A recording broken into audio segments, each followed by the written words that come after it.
محترم حاضرینو، ستاسو په حضور کې ما د پیغمبر علیه الصلاۃ والسلام یو روایت مبارک پیش کړي او د دې سمخ کې مې د قران کریم د یو آیات تلاوت هم پیش کړي. د قران کریم د دې آیات او د پیغمبر علیه الصلاۃ والسلام د حدیث مبارک د دې دواړو تعلق د یو اهم موضوع سره دی چې هغه موضوع د پیغمبر علیه الصلاۃ والسلام د سنت طریقې اتباع کول، چې انسان له خپل ژوندۍ کې ضروری خبره ده چې هغه د پیغمبر علیه الصلاۃ والسلام طریقه ځان ته معلومه کړي، د پیغمبر علیه الصلاۃ والسلام د ژوند نقشه ځان ته معلومه کړي او بیا خپل ژوندۍ د ابتدا سره تر انتها پورې د پیغمبر علیه الصلاۃ والسلام پر طریقه باندې تیر کړي. هڅه خو د انسان د لپاره په ژوندۍ کې نیک اعمال بشمار دي چې دا غي بالکل حد نسته، دا غي بالکل انتها نسته، دومره زیات اعمال دي، د خیر اعمال دي، د نیکی اعمال دي، د صداقت اعمال دي، د ټول د انسان د لپاره د زندګۍ اعمال حسنه بلل کیږي. خو لیکن د دې ټول اعمال حسنه او د قبولیت لار د دې امت د لپاره یو لار ده چې هغه د پیغمبر علیه الصلاۃ والسلام سنت او د پیغمبر علیه الصلاۃ والسلام خاصه نقشه ده. که انسان په زندگی کې هر څومره اعمال حسنه کوي، که انسان په زندگی کې هر څومره د خیر اعمال کوي، که انسان په زندگی کې هر څومره ښه اعمال کوي، او د هغې ټولو د قبولیت یوه لار دی امت ورفاته ده چې هغې به په هغه نقشه کې کوي چې کومه نقشه د پیغمبر علیه الصلاۃ والسلام د امت څخه مخکې تېره سوې ده. ځکه د پیغمبر علیه الصلاۃ والسلام سنت طریقه، د پیغمبر علیه الصلاۃ والسلام نقشه دا هغه طریقه او نقشه ده چې د دې په صحت کې وزره شک نسته، د الله تعالی په حضور کې د دې په قبولیت کې وزره شک نسته. نه پدې کې د انسان د خپل نفسي خطرات راځي، نه پدې کې د شیطان وساوس راځي، او نه پدې کې د الله تعالی په نیکو اعمالو کې انسان دوکه کیږي، بلکې دا هغه طریقه ده چې د دې انتها صدق الله تعالی پر جنت باندې ایښی. د پیغمبر علیه الصلاۃ والسلام د سنت طریقې ابتدا د انسان د زندګۍ سره روانېږي چې انسان په خپل زندگی کې د پیغمبر علیه الصلاۃ والسلام طریقه روانه کړي، او ما درته ویل د دې انتها پر قبر باندې راځي چې د کم چا زندگی د پیغمبر علیه الصلاۃ والسلام پر سنت نقشه تیره سوله، د هغې لپاره بیا قبر دا د انسان د الله تعالی یو جنت بلل کېږي، د الله تعالی یو میهمانخانه او میلمستیا بلل کېږي. نو د سنت طریقې ابتدا د انسان د زندگی سره روانه ده او د هغې انتها انسان باندې جنت باندې تمامیږي، چې کله سنت طریقه باندې ژوند خلاص و دویم قدم د انسان په جنت لګیږي. ځکه دا ښکاره خبره ده چې د پیغمبر علیه الصلاۃ والسلام دنیا ته د تشریف راوړلو څخه وروسته الله تعالی د دې امت دپاره نورې ټولې د نجات لارې بندې کړې، د دې انسانانو د قرب د نزدېکت د الله تعالی د نجات او د رضا د پیدا کولو دپاره د پیغمبر د تشریف راوړلو څخه وروسته یوه لار پاته سوه. ځکه چې کله الله تعالی د دې ټولو کائناتو د دې ټولو مخلوقاتو د نجات او د کامیابۍ کلی د پیغمبر علیه الصلاۃ والسلام په لاس مبارک ورکې او د یو رحمت للعالمین په شکل باندې د دنیا ته راواستوی، نو د پیغمبر علیه الصلاۃ والسلام د راستولو سره سره الله تعالی پر عرش باندې یو کلمه ولیکله، الله تعالی پر عرش باندې یو فیصله او جمله ولیکله. د هغې جملې اعلان پیغمبر علیه الصلاۃ والسلام په خپلو الفاظو کې چې الله تعالی دا لیکلی دی جعل ذلة والصغار علی من خالف امری. ای پیغمبره د انسانیت ته دا اعلان وکړه چې د نن څخه وروسته ذلت او رسوایي د هغه قوم مقدر او نصیب ده چې کوم قوم زما پر سنت طریقه باندې زندگی نه تیروي، چې د کوم قوم په نصیب کې زما نقشه نه وي، د هغې انفرادي زندگی زما پر طریقه نه وي، د هغې د کور زندگی زما په طریقه باندې نه وي، د هغې د تجارت او د بازار زندگی زما په طریقه باندې نه تیریږي، نو زما د دې دنیا څخه د راتګ څخه وروسته د ذلت او رسوایي بیا د هغه قوم په قسمت او نصیب کې راځي. او د دې سره سره الله تعالی څه ورته وایي، یا محمد لو استفتحوني كل باب وجاؤني من كل طریق. که چیرې دا انسانیت نن هره دروازه وټکوي او دا انسانیت ما ته پر هره لار باندې ځان را رسوي، لما وسعه الا اتباعک، چې در څو پورې ستا متابعت نه وي دا انسانیت در ما پورې نسي را رسېدلی. نو که چیرې د پیغمبر علیه الصلاۃ والسلام د راتګ څخه وروسته انسان د الله تعالی وصل غواړي، د الله تعالی قرب غواړي، د الله تعالی نجات، د الله تعالی نزدېکت غواړي، نو د هغې لپاره یوه لار خلاصه ولاړه ده چې هغه د پیغمبر علیه الصلاۃ والسلام اتباع ده، د پیغمبر علیه الصلاۃ والسلام سنت طریقه ده، د پیغمبر علیه الصلاۃ والسلام نقشه ده چې د دې انسانیت و مخ ته الله تعالی یې شي. او د دې وروسته پیغمبر علیه الصلاۃ والسلام سوی لو کان آدم صفی الله حیا، کچیرې د مځکې ته د ټوله انسانیت پلار حضرت آدم علیه الصلاۃ والسلام را ژوندی سي لما وسعه الا اتباعي، چې زما پر متابعت باندې روان نسی، زما پر نقشه روان نسی، هغې ته هم اوس نجات او خلاصون نسی ورکول کېدی. لو کان ابراهیم خلیل الله حیا، چې د ټولو انبیاو جد امجد او پلار دی، کچیرې الله تعالی اوس ابراهیم علیه السلام ته دې ژوند کې زندگی ولا ورکړي لما وسعه الا اتباعي، چې در څو پورې زما متابعت نه وي ابراهیم علیه السلام هم د الله قرب نشي پیدا کولی. که حضرت موسی علیه السلام ژوندی سي، که حضرت عیسی علیه السلام ژوندی سي،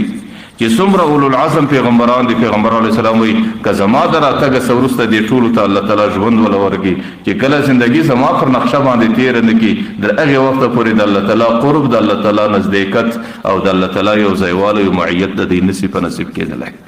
نو د دې امت دپاره خو د نورو لارو په مقابل کې یوه لار خلاصه ده.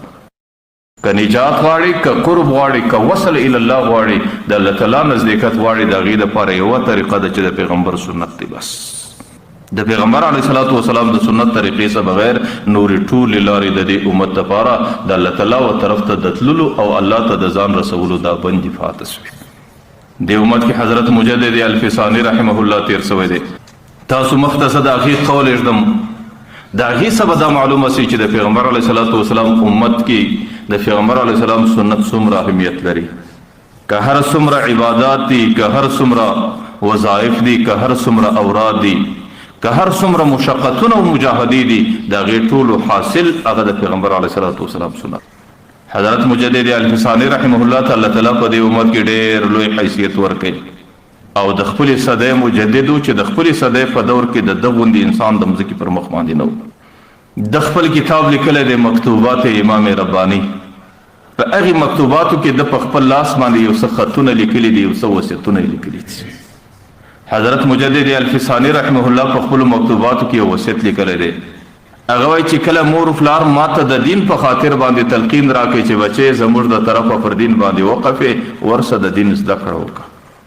نو حضرت مجدد الفسانی رحمه الله وایي زه د دین په تلاش کې راووتم او د دین په تلاش کې ما ډېره زندگی تیره کړه. مختلفې مدرسې مې وکتلې، مختلف استادان مې وکتل او مختلف سفرونه او مختلف مشقتونه مې تیر کړو. سختې مې تیرې کې، سفرونه مې تیر کړل، وږې مې تیرې کې، تندې مې تیرې کې، سړې او تودې مې ټولې پر ځان تیرې کې، چې د هغې په انتها کې الله تعالی ماته د علومو او الله تعالی ماته د قرآني علومو وراثت راکړي او زه په علومو باندې الله تعالی لبریز او په علومو منور سوم. چې کله د ظاهري علومو انتها مې راله نو قرآن مې زده کړی، حدیث مې زده کړی او د ظاهري علومو سلسله مې پای ته ورسوله. دی وایي چې د دې څه وروسته زما سره دا فکر پیدا سو چې دا کوم خلک چې په خانقاو کې ناست دي او هغې خلکو ته اوراد ورکوي، هغې د فرۍ او موریدۍ سلسله بولي، نو هغې خلکو ته وظیفې ورښیي، نو زه به د دې خلکو هم لږ معلومات وکړم چې دا څنګه خلک دي او دا څه کوي. نو بیا ما د علاقې او د ښار او د اطرافو مختلفې خانقاوې تلاش کړې او د مختلفو مشایخو د هغې د بزرګانو سره مې زندګي تېره کړه چې د هغې کوم اوراد او وظیفې وې، د هغې کومې مراقبې وې، د هغې کومې مجاهدې او محنتونه و هغې مې ټوله تیر کړو او چې هغې د انسانیت په کوم شکل باندې تعلیم و تربیت کوئ، هغه تعلیم و تربیت مې هم ځان له حاصل کړ او چې کله دې تعلیم و تربیت مې هم انتها ته ورسوئ نو بیا ما ته دا معلومه سوله چې د تصوفو یو چند طریقې سته چې یو زموږ او ستاسو اصطلاح کې چشتیه ده، قادریه ده، نقشبندیه ده، سروردیه ده. نو بیا مې زړه دا غوښتی چې د دې طریقو د خپلو شیخانو سره جلا جلا زندگی تېره کړم. نو چې کومې د تصوفو سلسلې دي د هره سلسله مې د خپلو مشایخو سره تنې تنها د هغې په خدمت کې مې ډېره زندگی تېره کړه او دا مې هم ټولې پای تکمیل ته ورسولې. او چې کله ما دا ټول سلسلات ظاهرا او باطنا سره جمع کړو نو د دې څه وروسته الله تعالی زما روحاني ترقي روانه کړه او دی خپله لیکي چې ما د روحاني ترقي درجې دومره ژر پرې کې او زه په روحاني ترقي کې دومره لوړ ځان ورسېدم او الله تعالی پر ما باندې د روحاني ترقۍ داسې رازونه را خلاص کړلو چې نن د هغې کیفیت زه په خپلو الفاظو کې نسم ښکاره کولی. نه هغه د وینا شی دي، نه هغه زه بیانولی سم، نه هغه څوک بیانوي، نه زما سره دومره الفاظ ته، نه زما په زړه کې دا کیفیت بیانېدی.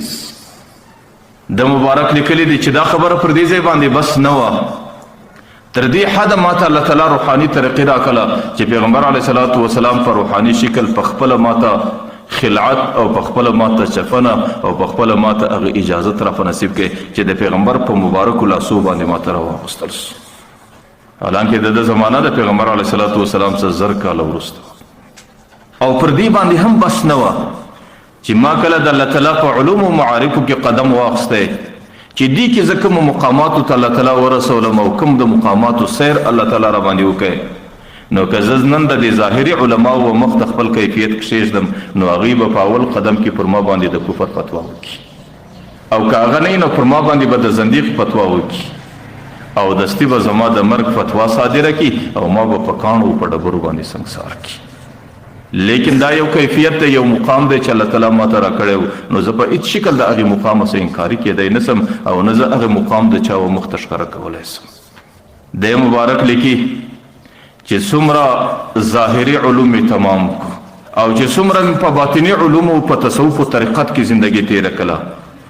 او چې څومره مشایخو سره مې زندګي تېره کړه، د هرې سلسلې د شیخ سره مې جلا ژوند تېر سو، او چې څومره روحاني ترقي وه او چې د څومره د الله د قرب د مقاماتو سیر و سیاحت مې وکړې، د دې ټولو څه وروسته زه د ځان متعلق یوه دعا کوم بس. او زما د زندګۍ خلاصه یو هغه دعا راووتله چې زه همیشه ځان له هغه دعا کوم او دا وایم چې کوم څوک ځان له دا دعا کوي یا څوک پر دې دعا باندې امین کوي، الله تعالی به د هغې د ګناو د مغفرت ذریعه ګرځوي او هغې دعا به الله تعالی د هغې سړي د جنت د رسېدلو برای راست یو لار یو نقشه جوړوي بس. او زه همیشه دا دعا کوم. هغه دعا څه ده؟ هغې دعا حضرت مجدد الفسانی وایي دا ده چې زه همیشه دا وایم یا الله ماته زندگی پر سنت طریقه راکړې، یا الله زما مرګ پر سنت طریقه باندې راولې، او یا الله ما پر سنت طریقه د پیغمبر در لواء الحمد په محشر کې راوپورته کړې بس. دا زما د ټولې زندګۍ خلاصه ده، دا زما د ټولې زندګۍ حاصل دی، دا زما د ظاهري علومو حاصل دی، دا زما د باطني علومو حاصل دی، دا زما د ټولو ترقۍ راز دی، او دا زما د ټولو سیاحت د مقاماتو خلاصه ده چې یا الله ما ته زندګي د پیغمبر پر سنت طریقه را نصیب کړي، او یا الله د پیغمبر پر سنت طریقه ما ته مرګ را په نصیب کړي، او یا الله د پیغمبر پر سنت طریقه باندې د حشر او د نشر په ورځ د قیامت په میدان کې ما راپورته کړي. نو چې هغې ټوله ظاهري علوم پای ته ورسول او هغې خپل باطني علوم پای ته ورسول او هغې ټوله د سیر و سیاحت د الله تعالی د قرب مقامات ولیدل، لیکن د هغې څه باوجود د هغې ذهن کې دا خبره ښکاره راله چې مقصود د ټوله دین یو دی بس، او چې سړی الله تعالی ته وصل سي، د الله تعالی قرب او نزدېکت د سړي په نصیب سي، او د الله تعالی د قرب د نزدېکت یوه لار ده چې هغه صرف د سنت د پیغمبر علیه السلام د دې لارې بغیر نه سړی قرب پیدا کولی شي، نه سړی سنت پیدا کولی شي، نه انسان هدایت پیدا کولی شي، نه د الله تعالی نزدېکت پیدا کولی شي چې د الله تعالی د قرب او د الله تعالی د نزدېکت یوه لار د پیغمبر علیه السلام سنت طریقه ده. حضرت مجدد الفسانی رحمه الله خپل مکتوبات کې د دې څه وروسته یو خبره لیکلې ده، وی خلکو د خپلې خوښې متعلق عبادات کول، نوافل کول، روژې نیول او مجاهدي او محنتونه کول او په عباداتو کې ځان ستړی کول چې دا کله د انسان د خوښې متعلق د انسان د تقاضا متعلق د انسان د غوښتنې متعلق نو ورته خلکو په دې باندې د انسان نفس کله کله نور چاغېږي، په دې باندې د انسان د نفس اصلاح ډېره کمه وي. که چیرې تاسو د خپل وصیت دی، که تاسو د نفس اصلاح غواړئ، د نفس اصلاح د پیغمبر علیه الصلاة والسلام په سنت طریقه کې چې زما د کور زندگی د پیغمبر پر طریقه څومره برابره ده، زما د خپل شخصي زندگی د پیغمبر پر طریقه څومره برابره ده، زما رنگ او شکل د پیغمبر پر سنت څونه ده برابر دی، زما لباس او زما خلعت د پیغمبر علیه السلام پر طریقه باندې څومره برابر. هغې په خپل مکتوباتو کې د پیغمبر علیه الصلاة والسلام د سنت طریقې په عجیب الفاظو باندې وضاحت کړی دی. هغه وایي یو سړی دی، هغې غرمه وخت د پیغمبر پر سنت طریقه قیلوله کوي. قیلوله معنا لږ سطحې آرام، دا د پیغمبر علیه الصلاة والسلام سنت. ورته غرمه وخت لږ قیلوله د پیغمبر د سنت طریقې په نیت باندې کول چې پر دې باندې الله تعالی انسان ته څومره اجر او ثواب ورکوي، الله تعالی انسان ته څومره قرب او نزدېکت ورکوي چې ډېر انسانان د خپل مزاج مطابق د ماخستن سفر لمانځه در سهاره پورې ولاړي، هغې ته الله تعالی په دې لمانځو کې دومره قرب نه ورکوي، هغې ته د ټولې شپې په عبادت کې دومره قرب نه ورکوي، هغې ته د ټولې شپې په نوافلو کې دومره قرب نه ورکوي، هغې ته د ټولې شپې په مجاهده او محنت او ستړیا کې دومره قرب نه ورکوي لکه یو بنده چې د پیغمبر د سنت طریقې په نیت باندې غرمه یو ساعت کې آرام کوي. نو حضرت مجدد الفسانی رحمه الله د پیغمبر علیه الصلاة والسلام د سنت او مقامات په دې شکل باندې ذکر کوي. زموږ د دې بر صغیر د افغانستان، د پاکستان، د هندوستان د صوف لوی سلسله په دې قریبو کې د هغې لوی شیخ حضرت امداد الله مهاجر مکی رحمه الله تیر چې د هغې په اجلو خلفاو کې حکیم الامت حضرت اشرف علي تانوي رحمت الله علیه، حضرت امداد الله مهاجر مکی رحمه الله چې کوم د انسانانو تربیت او تعلیم کاوه، نو د ده په عصر کې به نور مشایخ هم خامخا وو چې هغوی هم د خپلو مریدانو د خپلو متعلقینو تربیت او تعلیم کاوه، لیکن مقصود د ټولو یو شی و چې بندگان د الله تعالی سره څنګه وصل سي او د بندگانو قرب او نزدېکت د الله تعالی د ذات سره څنګه راسي. لیکن هغې مزاجو کې دا شی نه و چې زما طریقه ښه ده ستا هغې بده ده، نه یو طریقې باندې لګاو، نه د بلې طریقې باندې لعن ویل، نه د بلې طریقې بدي ښکاره کول. لیکن حکیم الامت حضرت اشرف علي تانوي رحمت الله علیه به ویل چې زمنم د امداد الله مهاجر مکی رحمه الله په مثل باندې د تصوف د ټولو امامانو مقصد خو یو دی چې انسانان الله ته ورسیږي، لیکن در الله پورې د رسېدلو چې د امداد الله مهاجر مکی لار څومره چابکه ده، دومره لارې دومره چابکې نه دي. په دې کې چې وصول الی الله په څومره چسپان د طریقه باندې کېږي، په نورو طریقو کې وصول الی الله په دومره چابکه طریقه نه ده. د ویل چې د هغې علت څه دی، نورو شیخانو له چې کله انسانان ورسي نو هغې د انسان د تربیت او د تعلیم دپاره د هغې پر علاج او معالجه باندې نظر کوي، لیکن حضرت امداد الله مهاجر مکی له چې سړی راسي هغې د ټولو علاج او معالجې د تعلیم او تربیت څخه مخکې د انسان پر سنت طریقه باندې نظر کوي چې د دې انسان زندگی پر سنت طریقه باندې څومره برابره ده، او چې کله پر سنت طریقه باندې د انسان زندگی برابره سي بیا چې کم سیر الی الله دی د الله پورې چې څومره تګ دی هغه تګ د انسان ډېر چابک روان دی، بیا د الله تعالی قرب او د الله تعالی نزدېکت انسان ته ډېر ژر ورته نصیب کېږي. ولې؟ ځکه د هغې وجه دا ده چې سنت طریقه دا د الله تعالی خوښه طریقه ده، دا هغه طریقه ده چې الله تعالی پیغمبر علیه الصلاة والسلام د دې طریقې سره د دې انسانیت دپاره د یو مشق په شکل راوسته دی، او د پیغمبر علیه الصلاة والسلام سنت طریقه د دې ټول امت مخ ته کښېښوله، او د هغې څه وروسته الله تعالی د پیغمبر علیه الصلاة والسلام امت هغې په دې باندې مامور کوي چې پر دې طریقه به ستاسو زندگی تېرېږي.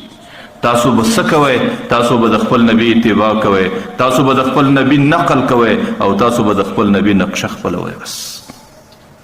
او چې کومه طریقه د انسان هم په دنیا کې خوښوي، کله چې یو څوک د هغې نقل کوي نو د هغه نقل سره هم د انسان محبت دی. دا رقم چې کومه طریقه د الله تعالی خوښه ده د پیغمبر علیه السلام زندگی، چې کله یو امتی د خپل نبی د زندگی نقل کوي نو هغه نقل هم الله تعالی ته ډېر محبوب وي. زه د دې موضوع سبار تاسو ته د نقل چې نقل کله کله الله تعالی ته څومره محبوب وي،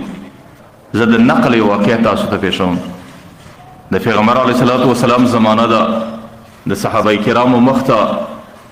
هغه سخترینه زمانه راله چې هغې ته جیش العسره ویل کېدل، غزوه تبوک راورسېده، او دې وخت کې ډېره ګرمي ده او د خرماو د پخېدو فصل دی، او د مدینې منورې د صحابو د ټولې زندګۍ خلاصه بس دغه خرما دي چې کله به دا فصل واخیستی بیا به ټوله کال د دې بچانو د دې زندګي پر دې باندې تېرېدل. نو چې کله جیش العسره راغلی پیغمبر علیه الصلاة والسلام مسجد نبوي کې اعلان کوي چې هر سړی د دې غزوې دپاره د خپل حیثیت مطابق صدقه راټوله کړي. نو څوک لږ شی راوړي، څوک ډېر شی راوړي. پیغمبر علیه الصلاة والسلام په خپله مسجد نبوي کې ورته ناست دی. یو صحابي دی حضرت ابو عقیل، د غالبا د ترمذي شریف حدیث هم دی، هغې وایي چې کله پیغمبر علیه الصلاة والسلام د چاندي اعلان وکړي او د جیش العسره دپاره پیغمبر علیه الصلاة والسلام د ترتیب برابرولو شکل جوړ کړي، نو زما سره صحابه د خپل وس و استعداد مطابق چاندي راوړي او پیغمبر علیه الصلاة والسلام ته جمع کوي، او زما سره یو شی نسته. نو زه ګرځم په مدینه کې، یو یهودي دی هغې خپل باغ وبهي، نو د دې باغ په دیوال کې داسې سری دی باره مې دا سر در دې ستي ورننستی هغه راته بدو لکه زموږ په هغې کې ای سارایي څه کوې ای الوږې په مخه راخستی او که بیا یې راته ویل سړی که دې خوښه یي که ډېر وږی راسه زما د باغ د اوبېدو شکل دی نو در سهاره پورې د دې څاسه څولغې راکاږه د یوې څولغې په بدله کې یوه خورما ده یا خاص مقدار دونه خورما در کوم په هغې به زما و باغ وبوسي او ستا به لوږه په دې باندې ختم سي حضرت ابو عقیل هغې رالی ماخستن ورته ودرېدی در سهاره پورې څولغې راوکشي سهار چې څومره د څولغو په مقدار باندې څومره خورما په لاس ورلره نو هغه خورما یې په لمن کې راخستې ده د هغې سره بل څه نسته نیمه خورما یې خپلو بچانو ته کښېښوله او نیمه یې راوړه د پیغمبر علیه صلات وسلام چاندې له د ده د راتګه څه مخکې عبدالرحمن ابن عوف 10 منه خورما راوړې ده دا و چانده پیغمبر علیه صلات وسلام کې مسجد نبوي کې د 10 منه خورما په شکل پرته ده لیکن ابو عقیل 10 دانې خورماوي یا 20 دانې خورماوي یا 15 دانې خورماوي ورلره چې کله په لمون کې خورماوي پیغمبر علیه صلات وسلام ته کښېښوې د پیغمبر علیه صلات وسلام هغه خورماوي راواخیستې هغه یې د دې عبدالرحمن ابن عوف پر خورماو باندې یوه داسې کښېښوله داسې پر ویې ګرځولې پر چار چاپېره یې کړې یو صحابي د پیغمبر علیه السلام څخه پوښتنه کوي د الله رسوله دا څه کوي پیغمبر علیه السلام ته لعل الله تقبل ببرکت هذا زما امید دی چې الله تعالی به د عبدالرحمن 10 منه خورما د دې صحابي د اخلاص په خاطر د دې په دې چند خورماو به هغه الله ورسره قبول کړي یو بل صحابي دی عبد ابن زید دی غالبا داسې نوم یې راځي هغې چې وګرځېدی مدینه منوره کې څه هم نه کو فایده نه مزدوري سته نه خورما سته نه څاڅ ته نه اوبېدل سته نه بل څه کور پیدا کېږي نو ټوله ورځ وګرځېدی په دې خاطر چې یو شی پیدا کم او د پیغمبر علیه صلات وسلام په چانده کې جمع کم لیکن یو شی نسته د شپې کور ته رالی او په کور کې چې کله فرې واتی ماښام په کور کې نفقه هم نسته نو بیا پروت دی د شپې سوچ و فکر کوي سوچ و فکر پریشانه دی چې الله کاش کې زما سره یو څه وی او ما هغه د پیغمبر علیه صلات وسلام دې چانده کې جمع کړی آخر په دې خوب کې د ځان سره بره په دې شپه کې فیصله کوي یا الله نوره صدقه خو مې په وس کې نسته زما یوه صدقه ده چې مدینه منوره کې کم چا زما سره ناجایز کړي دي یا زما د زندګۍ د ابتدا صدر انتها پورې چا زما سره تجاوز کړی دی او یا چا پر ما باندې سختی کړې ده یا چا پر ما باندې تیری کړی دی یا الله زما صدقه دغه د زما د طرفه ټولې مدینې ته معاف ده شپه تېره سوه سهار رالی لمانځله صف کې ولاړ دی پیغمبر علیه صلات وسلام لمونځ وکړې سلام یې وګرځوی صحابو باندې د دعا څخه مخکې غږ کوي ورته صحابو په شپه کې چا صدقه وکړه صحابو کې څوک غږ نه کوي او دویم ځل بیا صدقه غږ کوي صحابو تاسو ته وایم د شپې چا صدقه وکړه بیا څوک غږ نه کوي دریم ځل چې پیغمبر علیه السلام پوښتنه کوي د هغه صحابي په ځین کې ورور چې شاید زما صدقه وشي نو ور ولاړ سید الله رسوله زما سره نور څه نه ما صدقه په دې شکل وکړه پیغمبر علیه الصلاۃ والسلام هغه صحابي ته وایي پیغمبر علیه الصلاۃ والسلام ته سره دومره قبوله صدقه وا زما په خدای قسم چې د الله تعالی د عرش ملائکه ستاده صدقې د پورته کولو د پاره یو د بل سره مسابقه کوي چې د عرش څخه ملائکه د صدقې پورته کولو د پاره راتلي نو هغه یو د بل سره مسابقه کوله چې د قبوله صدقه د الله تعالی او عرش ته مجور پورته کو دا هغه ورستا زه خپل خبرې لوس راځم یو حضرت عمر رضی الله عنه دی یو حضرت ابوبکر دی د دې دوه په مابین کې مسابقه یې په ټوله ژوندۍ کې چې په نیکو اعمالو کې عمر ټوله ژوندۍ مسابقه وکړي چې د ابوبکر سره ځان مخته کړ چې کله پیغمبر علیه الصلاۃ والسلام د صدقې او د چاندې اعلان وکړ نو حضرت عمر رضی الله عنه په دې وخت کې ډېر لاس پراخ دی په لاس کې هر څه ستا او حضرت ابوبکر ډېر لاس تنګ دی دغه په لاس کې یو شی نشته حضرت عمر رضی الله عنه په دې وخت کې ډېر خوشاله دی چې نن خو به د ابوبکر سره میدان ګټي نن به دومره صدقه راوړي چې ابوبکر د هغې نیمه حصه نسي پیښولی نو په دې خوشحالۍ کې حضرت عمر کور ته رالی او کور کې هر څه د فراخي ده او د هغې سره هر څه سته نو برای د خپل ټولو مال سره دوه ځایه کړي نیمې کور ته کښېښوی نیمې راوړی پیغمبر علیه صلات وسلام له چاندې له هغې په ډېر غټ حیثیت په یو کونج کې کښېښول حضرت ابوبکر سره په کور کې مسکنت دی او هغې کې مفلسي ده حضرت ابوبکر چې کور ته رالی په کور کې وګرځېده یو څه نسته آخر کې چې په کور کې څه دي هغه یې ټوله راټول کړو لیکن په دې کې بیا هم زړه آرام او قرار نه کوي برای د خپل بدن لباس وکړي دا هم په چانده کې جمع کړي د کور په نس کې یو خړ ټاټ پر دې مځکه باندې اوار دی دا یې راټول کړي او دا یې په دې مابین باندې سره پرې کړي او نیم یې پر دې ځان باندې د لنګ په شکل باندې وپیچي چې خپل عورت په خوندي کړي او نیم کې هغه مال سره وپیچي چې په کور کې څه هغه یې په شا راواخیست چې کله یې راوړی مسجد نبوي کې د چاندي یو کونج ته کښېناستی عمر یو طرف ته ناست دی ابوبکر بل طرف ته ناست دی عمر ډېر خوشحاله دی چې نن خو مسابقه زما ده او نن ما دومره مال راوړی دی چې ابوبکر د هغې نیمه حصه خو څه کوي څلورمه او درېیمه حصه یې هم نشي راوړلی لیکن د ابوبکر عزت پر الله تعالی باندې څومره و الله تعالی د عرش څخه جبرائیل علیه السلام راستی ورته ورسه پیغمبر ته ووایه چې د عمر او ابوبکر څخه دا شان پوښتنه مه کوه چې عمر څومره مال دې راوړی ابوبکر څومره مال دې راوړی د عمر او د ابوبکر څخه پوښتنه دا وکړه عمر ته وایي چې کور کې دې څه پرې شو ابوبکر ته وایي چې په کور کې دې څه پرې شو چې کله پیغمبر علیه الصلاة والسلام پوښتنه کوي نو حضرت عمر وایي چې په خدای قسم زما د زړه د بهره شروع کړي چې د پیغمبر د پوښتنې شکل بدل شو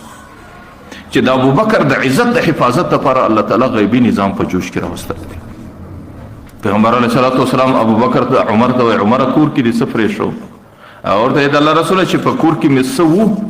نو هغه مې سره نیمه یې کو نیمه مې کور ته پرې شو نیمه مې راورسوه دویم پوښتنه د ابوبکر څخه کې ابوبکر کور کې دې څه پرې شو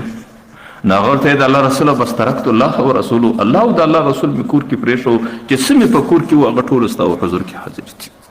دی په دې مجلس کې د حضرت جبرائیل علیه السلام بیا راغلی حضرت جبرائیل علیه السلام په دې وخت کې خړ د ټاټ لباس اغوستی دی پیغمبر علیه السلام ته سلام ووایه پیغمبر علیه السلام ورته جبرائیل یو خو بې وخته رالی دې وخت کې ستا د راتګ عادت نه و او دویم لباس دې ډېر ناولده دی چې په خړ ټاټ کې حضرت جبرائیل علیه السلام ورته د الله رسوله ابوبکر چې نن کوم لباس اغوستی دی هغه لباس الله تعالی ته دومره محبوب لباس دی چې د هغې نقل الله تعالی په ټولو کائناتو کې سره غوړولی دی نن چې 14 طبقه ملایکې دي په دې 14 طبقه کې هغې ټولو ته الله تعالی دا امر کړی دی چې تاسو به لباس د ابوبکر غوندې واغوندئ ما ته د ابوبکر لباس ډېر محبوب دی نو الله تعالی وایي چې زه پر کوم طرف زما نظر هغه طرف چې ما ته ټول کائنات د ابوبکر په لباس کې راښکاره کېږي نو ما ته دا ډېره مزه او خوند دی نو په دې وجه زه نن د ابوبکر په لباس کې راورسېدم نو ما درته ویل کله کله یو نقل الله تعالی ته څومره محبوبي چې د ابوبکر عمل د الله تعالی خوښ سو د ابوبکر لباس د الله تعالی خوښ سو ابوبکر ته الله تعالی ټولې ملایکې په دې امر کوي چې د ابوبکر نقل وکوي د ابوبکر شکل به جوړوي د ابوبکر طریقه به مې د ابوبکر لباس به ځکه ماته د دې ابوبکر نقل ډېر محبوب دی ورته په دې لباس کې خو رالی لیکن رالی څه دپاره ورته الله تعالی د عرش څخه په دې اراده باندې راواستولم چې ورسه ابوبکر ته وایي چې رب پر تا سلام وایي ابوبکر ته زما سلام پیش کړه او دا ورته وایي چې ای ابوبکر زه ستا سره راضي یم ته زما سره راضي حضرت ابوبکر ته چې کله د الله تعالی پیغام پیغمبر علیه الصلاة والسلام پیشوي نو د ابوبکر په دې سترګو کې اوښکې راغلې د خوشحالۍ څخه ژړا راغله ورته ای پیغمبره جبرائیل ته ووایه چې زما رب ته زما پیغام پیش کړه چې زما رب زما سره په هر حال کې راضي چې زما رب زما سره راضي زه د خپل رب سره په حال کې راضي یم نو ما درته ویل کله کله یو نقل دی او د هغې نقل اتارول دي د هغې نقشه په زندګي کې راوستل دي د هغې لباس پر ځان باندې اچول دي د هغې په رنګ او په شکل باندې ځان جوړول دا کله کله الله تعالی ته ډېر محبوب عملي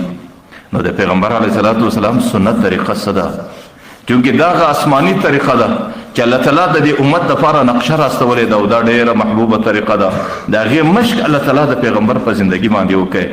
لیکن د هغې څه وروسته اوس د هغې نقل اتارول د هغې په شکل ځان جوړول د هغې په شکل په ځان کې پیدا کول د هغې په شکل باندې زندگی تیرول دا الله تعالی ته ډېره محبوبه وي نو ځکه سنت طریقه دا د الله تعالی پورې د رسېدلو د ټولو څه چابکه لار ده چې سړی په چابکه لار باندې در الله پورې وصل غواړي او د الله قرب و وصال غواړي نو هغې لارې پورې بهترینه طریقه هغه د پیغمبر علیه السلام طریقه ده ځکه الله تعالی په خپله پیغمبر علیه السلام ته څه وایي قل ان کنتم تحبون الله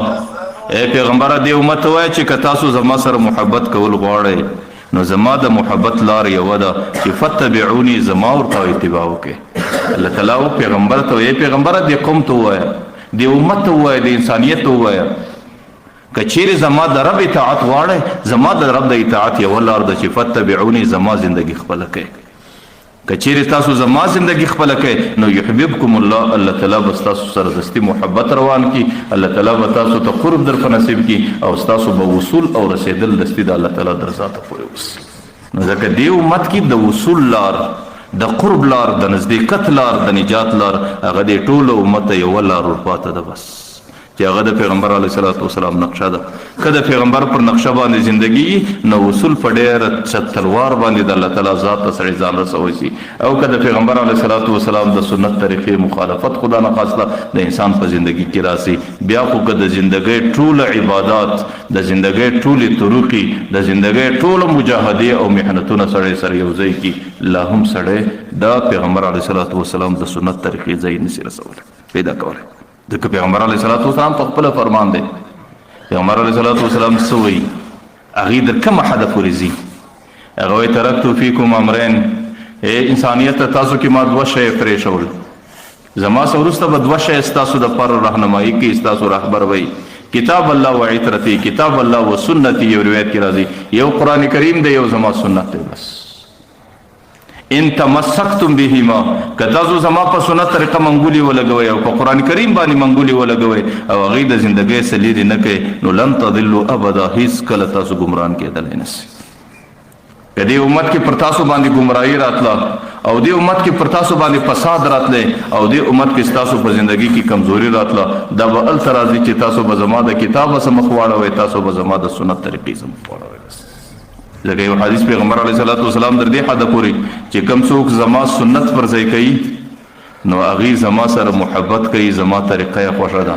او کوم څوک چې زما سره محبت کوي کان معي فی الجنه، هغې به زما په جنت کې ملګری چې د جنت په کومه حصه کې زما استوګنی هغه بنده هغه امتی به زما سره چې کوم امتی دنیا کې زندگی زما پر سنت طریقه پرېښ شي.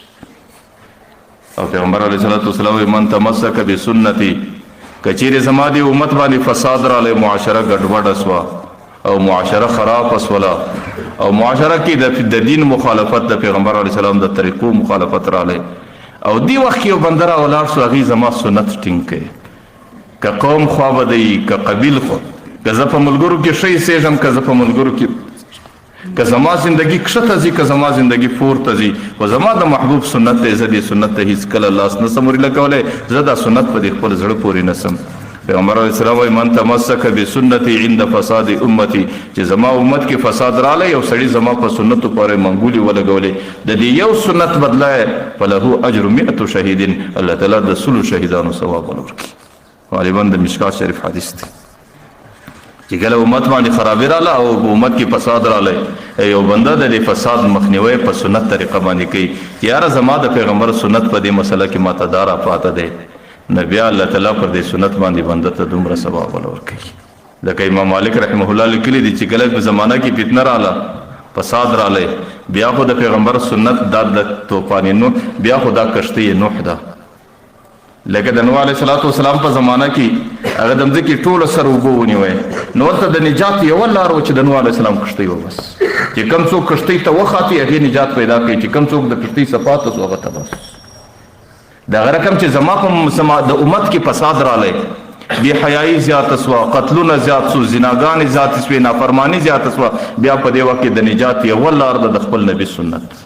که د نوح علیه الصلاۃ والسلام د طوفان څخه نجات دپاره کښتۍ لار وله، بیا زما د امت د فساد څخه د دې د نجات څخه زما د سنت طریقه لار ده. که زما په سنت طریقه باندې عمل وکړي بیا به نجات پیدا کړي، او که امت زما سنت طریقه د لاسه ورکړله بیا به د تباهۍ سره مخامخ کېږي. نو ځکه د دې امت لپاره د نجات لار یوه لار ده چې هغه د خپل پیغمبر علیه الصلاۃ والسلام سنت طریقه ده. د معاشره کې چې کله سړی ګوري، په معاشره کې هم د انسان هغه بهترین نقد چې نقاد ورته وایي، لکه د شیاو کې د زرګرانو سره یو زر یو شی دی، هغې چې کله پر دې زرو باندې ووایي نو د زرو کوټ او اصل یې درله بیلوي. نو د پیغمبر علیه الصلاۃ والسلام د امت په معاشره کې بهترین نقاد دا د پیغمبر علیه الصلاۃ والسلام سنت طریقه ده.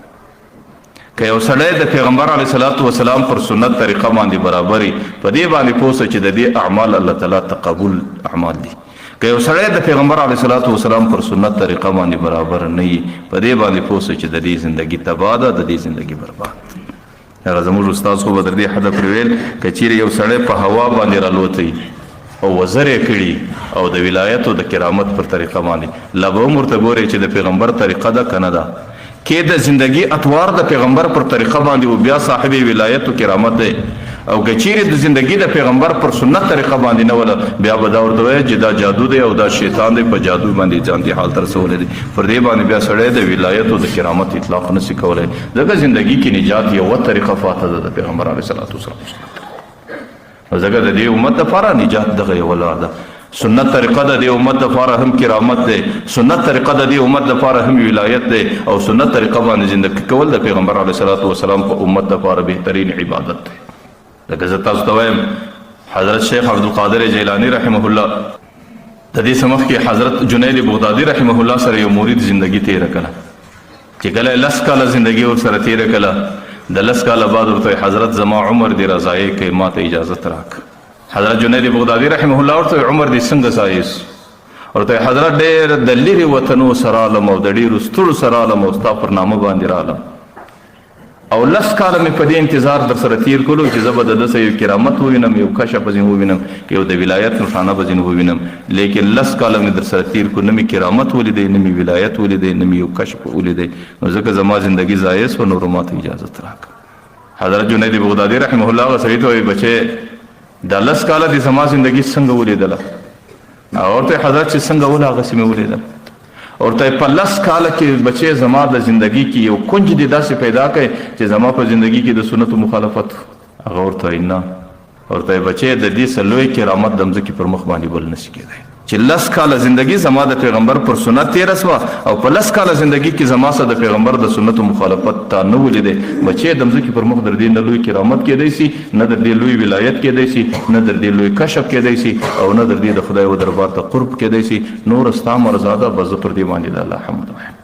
حضرت بایزید بستامي رحمه الله لیکلی دي چې ما 10 کاله مکمله د نفس مجاهده وکړه لیکن د نفس اصلاح چې ما په سنت طریقه کې څومره ولیدله په دې 10 کال په یو سنت طریقه کې چې ما د خپل نفس اصلاح څومره ولیدله د 10 کاله مجاهده کې مې د خپل نفس ته دومره اصلاح نه کول نو ځکه د دې امت لپاره بهترینه طریقه سنت دی ځکه پیغمبر علیه الصلاة والسلام د الله تعالی فرمان را نقل کی ما اوزر تو پیغمبر علیه السلام ان کنتم تحبون الله فاتبعوني که تاسو د الله تعالی محبت غواړئ د پیغمبر اطاعت یې ذریعه ده نو بیا به د پیغمبر علیه الصلاة والسلام زندگی بیا به د پیغمبر علیه الصلاة والسلام د زندگی اطاعت کوي د هغې څه وروسته به الله تعالی خپل محبت درکوي الله تعالی به دې ځان ته وصل کوي دا نه معنا چې دا د پیغمبر کوچنی سنت دی دا لوی سنت دی په دې به عمل کوم په دې به نه کوم زه دې ملګرو ته وایم چې بس صرف چې سړی مسجد ته راننوځي بس د پیغمبر علیه الصلاة والسلام سنت طریقه مسجد ته راننوتل دا و چې پیغمبر علیه الصلاة والسلام به په راسته پښه باندې راننوځي اوس که ستا په دماغ کې کوچنی عمل درځي او که لوی عمل درځي پر دې باندې د الله تعالی د محبوبیت او د الله تعالی د محبت نشانه او علامه ده چې انسان ته الله تعالی په دغه سنت عمل ورکړي لا انسان د الله تعالی محبوب جوړېدی شي د پیغمبر علیه الصلاة والسلام طریقه مبارکه دا و چې کله به د مسجد څه واته نو پیغمبر علیه الصلاة والسلام به چپه پښه ایستله لیکن چونکې د مسجد څخه د باندې برته انسان ته چمپلان پراته دي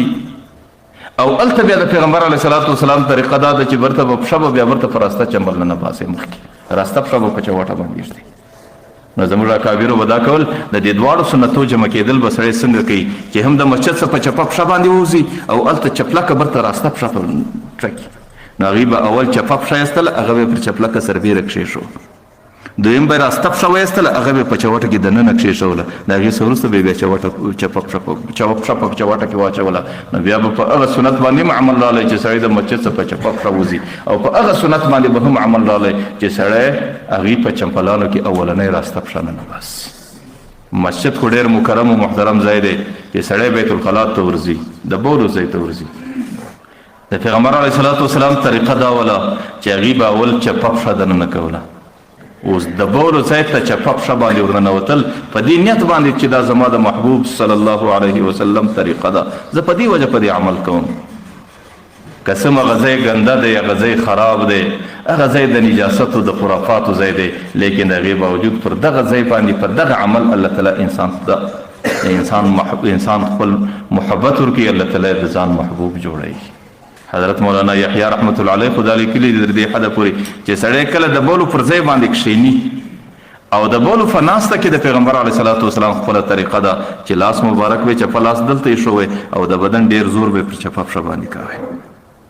نو که سړی په بیت الخلا کې د بولو پر ځای باندې د پیغمبر علیه السلام پر سنت کښینی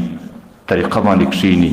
نو بیا چې الله تعالی وده ته پر دغه ناسته څومره اجر ورکوي که یو سړی ټوله شپه پر عباداتو باندې ولاړ الله تعالی پر هغه عبادت دومره ثواب ورکوي صرف ننوتل بیت الخلا ته دي د خپل ضرورت لپاره چې د نجاست ځای دی او کښېنستل د خپل فراغت لپاره دی چې سړی د ځبولو څخه ځان فارغه کړي صرف په دې وخت کې لاپروايي نه کول په دې نیت باندې چې زما د پیغمبر طریقه دا وه چې په چپه پښه باندې ورننوځم او په دې شکل باندې کښېنم چې پر دې باندې الله تعالی انسان ته څومره اجر وکړي ځکه د الله محبوبه طریقه ده د الله د پیغمبر طریقه ده د الله راستولې طریقه ده پر دې باندې چې الله تعالی څومره ثواب انسان ته ورکړي حضرت مولانا یحیی رحمت الله علیه لیکلي دي چې الله تعالی ډېر عبادات چې سړی د خپل مزاج مطابق کوي د شپو پر ټوله شپه عبادت باندې الله تعالی دومره اجر سړي ته نور کړي لکه پر دې زموږ امت کې د دې سنت طریقې دومره اعتبار د دې نیت باندې نه کتل دا اعمال دي دا ټول د پیغمبر علیه الصلاۃ والسلام طریقې دي دې کې لاپروايي نه کول دې کې لاوبالي نه کول قسم بیت الخلا ته سړی په هر شکل ورننوتی شي د انسانیت په طریقه ورننوتی شي د حیوانیت په طریقه ورننوتی شي په هر شکل باندې بیت الخلا ته د بولو ځای دی ورننوتی شي لیکن د یو مسلمان شان د یو پیغمبر علیه الصلاۃ والسلام محبت د پیغمبر علیه الصلاۃ والسلام امتیت چې زه د هغې امتي یم زما د هغې سره محبت دی زه د قیامت په میدان کې د هغې د لواء الحمد تمه لرم او زه د قیامت په میدان کې د هغې در بیرغ لاندې راپورته کېدل غواړم نو هغه سړی دې ته مجبوره کوي چې بیا سړی لاوبالي نه وکړي چې سنت طریقه باندې ورننوځه او پر سنت طریقه باندې کښېنه پر سنت طریقه برته راوځه چې پر دې باندې الله تعالی تا ته څومره اجر درکوي نورو قومونو ته نورو انسانانو ته پر ډېرو غټو عباداتو دومره اجر نشته ځکه دا د پیغمبر علیه الصلاۃ والسلام طریقه ده زه کله کله وایم چې کله کله خو الله تعالی په ډېر کوچني عمل باندې سړي ته څه ورکوي ډېر کوچنی عمل په هغې باندې الله تعالی ډېر څه انسان ته ورکوي حضرت امام احمد بن حنبل رحمه الله زمانه وه حضرت امام احمد بن حنبل رحمه الله د خپل عصر ډېر لوی محدث تیر او د دین دومره خدمت وکړي چې تاریخ دا لیکلی دی لولا احمد بن حنبل لما عبد الله که خپل عصر کې دی نه وای تیر سوی د مجاهدي او قربانۍ نه وای نن به د مځکې پر مخ د الله عبادت نه وای د حضرت امام احمد بن حنبل رحمه الله په عصر کې یو سړی دی هغه ټوله زندگی د شرابو په نشه کې تیروي حضرت بشر بن حافي حضرت بشر حافي هغې ټوله زندگی په شرابو کې دا د شرابو عادت دی د شرابو زندگی ده دا در دې په درته هم کله د انسان یو کوچنی عمل الله ته څومره مقبول سي یو ورځ د شرابو په نشه کې مست را روان دی که ګوري د مځکې پر مخ باندې یو کاغذ پروت دی پر کاغذ باندې بسم الله لیکلی بس ورته ودرېدی چې دا زما د رب نوم دی او زما د رب د خپل صفت دی او زما د رب د خپل نامو د صفت سره محبت دی نو د دې به زه لږ قدر وکړم په دې باره کې به زه لاپروايي نه کوم نو هغه بسم الله راپورته کله صفا یې کله مچ یې کله او بیا یې در یو صفا ځای پورې ورسول نو الله تعالی هغې ته په زړه کې وایي چې شپه راله په خوب کې ورته وایي ورته یا بشر رفعت اسمي فنرفع ذکرک زما د نامه عزت یې وکړې د دې په بدله کې به زه الله تعالی په دې ټولو مخلوقاتو کې تا ته لوړه درجه درکوم او زه به تا ته د ولایت مقام درکوم نو الله تعالی د ولایت مقام ورکوي د ولایت په مقام کې یو ورځ د قرآن د آیات باندې رالی الم نجعل الارض مهادا الله تعالی وایي دا مځکه ما تاسو دپاره فرش نه ده جوړه کړې چې تاسو پر دې مځکه ګرځئ دی ورته بلا یا ربي بلا یا ربي او زما ربه دا زموږ دپاره فرش دی او د هغې څه وروسته دا فیصله کوي چې دا زما د رب فرش دی ما ته د دې څه حیا راځي چې زه د رب پر فرش باندې د چوټو سره ګرځم برای زندگی دا تېره کړه چې زه د خپل رب پر فرش باندې چوټې نه په پښو کوم زه نور د خپل رب پر فرش باندې یبلې پښې ګرځم ګوره دا مسله نه ده لیکن دا د هغې د حال غلبه او کیفیت دی چې پر هغې باندې د یو حال غلبه رالی یو کیفیت ور باندې رالی برای د ځانه سره فیصله وکړه لیکن هغې ته الله تعالی کومه درجه ورکړه چې پر کومه مځکه باندې به رالی چې پر مځکه باندې به نجاست و الله تعالی د دې ټولې مځکې کورې ته دا فرمان کړی و چې بشر پر کومه مځکه راځي که پر مځکه یا ډبره وه یا نجاست وه د ده د پښې د مخه څه به هغه مځکه سره چاودل کېږي هغه ډبره و نجاست به ننباسي بیا به مځکه نرمیږي دی به پښه پرېږدي نو د هغې عمل قدر الله تعالی په دې شکل کوی چونکې هغې د الله تعالی د یو نامه قدر وکړي الله تعالی د دومره قدر حضرت امام احمد بن حنبل رحمه الله طالبانو ته د حدیثو درس کوي نو حضرت بشر ابن حافي پر لار باندې روان دی چې هغه التر اشکارس نو امام احمد بن حنبل ولاړ بیا ولاړ دی در هغه وخت پورې ولاړ دی چې کله حضرت بشر ابن حافي تیری شي چې کله هغه تیر سول دغه سورسته امام صاحب بیا د حدیثو درس تک کښېناست هغه طالبان ورته حضرت دا یو عام سړی دی او ته دومره لوی محدث یې د دې د اکرام په خاطر د پیغمبر حدیث پرېښول او ته ولاړ شوې چې کله دی تیر سو دغه سورسته کښېناستې حضرت امام احمد بن حنبل ورته بچانو د خپلو شاګردانو ته ورته زه خو د قرآن او د حدیث عالم یم لیکن زما په خدای قسم دا په الله او په رسول باندې عالم دی زه د رسول د حدیث عالم یم زه د الله د قرآن عالم یم دا د رسول د ذات او د الله تعالی د ذات عالم دی نو په دې خاطر باندې دې در ما څه زیات الله تعالی معرفت او د الله تعالی شناخت ورسره دی نو په دې خاطر زه د دې دومره عزت کوم نو ما درته ویل کله د بنده یو ډېر معمولی عمل کله د بنده یو ډېر کم عمل د الله تعالی دربار کې قبول راسي الله تعالی د هغې په خاطر باندې د بنده سره کومو درجاتو ته ورسي او الله تعالی د بنده سره بیا کوي څه نو مقصود دا دی چې بیت الخلا ته ننوتل دا عامه طریقه ده دا د انسان ضرورت دی هغه ځای د ننه د نجاست دی لیکن که یو سړی د پیغمبر علیه صلات وسلام په طریقه باندې ورننوځي او هلته بیت الخلا کې ناسته د انسان د پیغمبر علیه صلات وسلام پر طریقه باندې د حضرت مولانا زکریا رحمت الله علیه فلار حضرت مولانا یحیی رحمت الله علیه لیکلی دي چې صرف پر دې ناسته باندې الله تعالی بیا بنده ته د دې سنت طریقې په خاطر څومره اجر ورکوي بیا الله تعالی د نورو قومونو ته د شپې پر شبخیزي باندې نه ورکوي چې هغې د خپل مزاج او د طبیعت مطابق کوي چې پر خپل مزاج او طبیعت ټوله شپه په عبادت کې تېروي پر هغه عبادت باندې دومره ثواب نشته لکه پر دې چې څومره ثواب دی نو د پیغمبر علیه صلات وسلام سنت طریقه دا زموږ او ستاسو دپاره د هدایت اخرنۍ لار ده د دې څه سوا زموږ دپاره بله لار نشته زموږ اکابر عجبه خلک هغې د پیغمبر علیه صلات وسلام په سنت طریقو په کوم شکل عمل کوی حضرت مولانا محمد قاسم نانوتوي رحمه الله چې د ټوله دیوبند عظیم محدث چې کله د هندوستان کې د فرنګیانو خلاف د جهاد اعلان وکړي او د هغې مخالفت یې وکړي چونکې حکومت د هغې خلکو ولو نو د هغې د طرفه د ده د ګرفتارۍ او د ده د بندي کولو بندوبست را روان سو نو شاگردان دی متعلقین دی دنیا ورپسې ده ورته حضرت لږ به ته فرده وکړې لږ به پټ سي نو دی د یو طرز باندې پټ سلو روخوشي اختیار کړه لیکن پټ څو ورځې سو 3 ورځې پټ سو